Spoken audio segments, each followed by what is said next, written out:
Pada 10 Januari lalu, kerajaan mengumumkan pelaksanaan semula program rekalibrasi tenaga kerja atau RTK dan mewujudkan pelan kelonggaran pengajian pekerja asing. Alternatif ini dijana bagi memenuhi keperluan tenaga kerja asing mengikut situasi permintaan terhadap beberapa sektor perniagaan.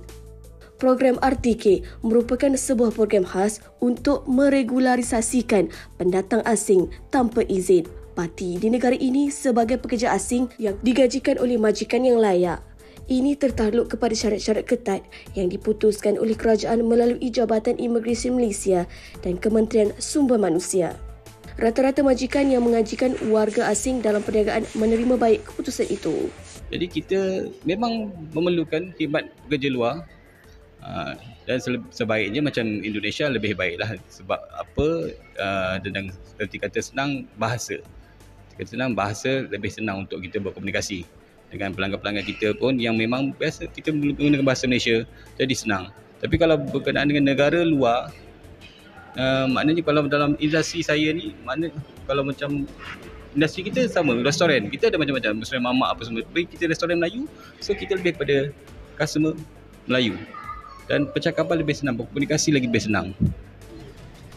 Bagi saya, dengan pengambilan warga asing ni memudahkan saya. Diorang ni senang menerima arahan dan lepas tu diorang tak ada demand gaji ke apa ke. Dan berapa kita buka dengan diorang akan fikirkan dalam 5 minit, 10 minit dan kalau okey diorang accept terus.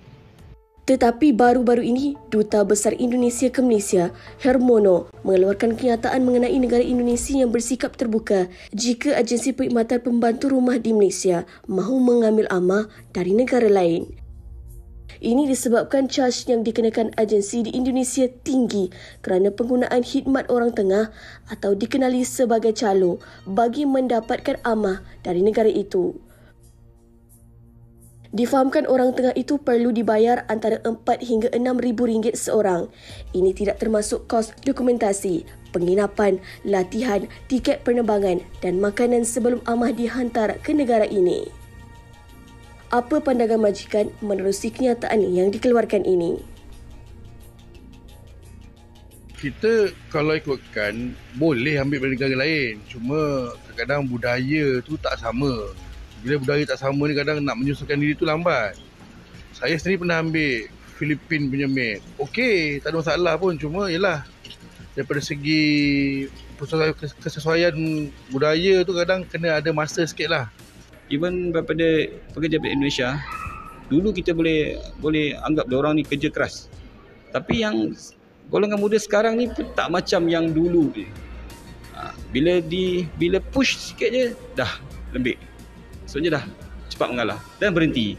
Jadi macam mana kita nak bayarkan untuk permit diorang itu semua, sedangkan mereka dalam masa sama pun mereka tak boleh bekerja dengan sebagaimana yang kita nak, dan mereka pun dalam masa sama boleh pergi bila-bila masa. Setakat 31 Januari 2022, media melaporkan jumlah keseluruhan pekerja asing di negara ini seramai 1,157,481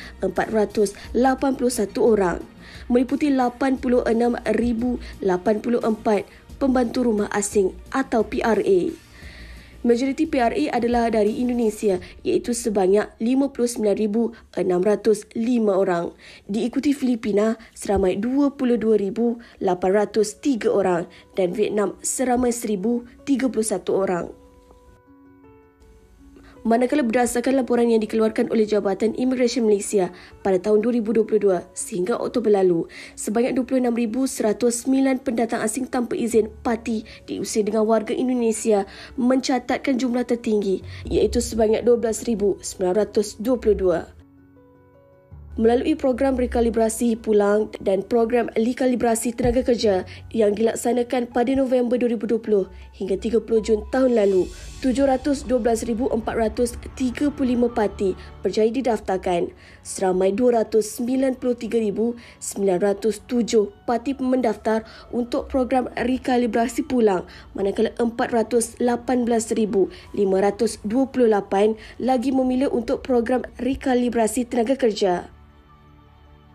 Perkara ini secara tidak langsung membuktikan ramai pendatang asing tanpa izin memilih untuk bekerja di Malaysia.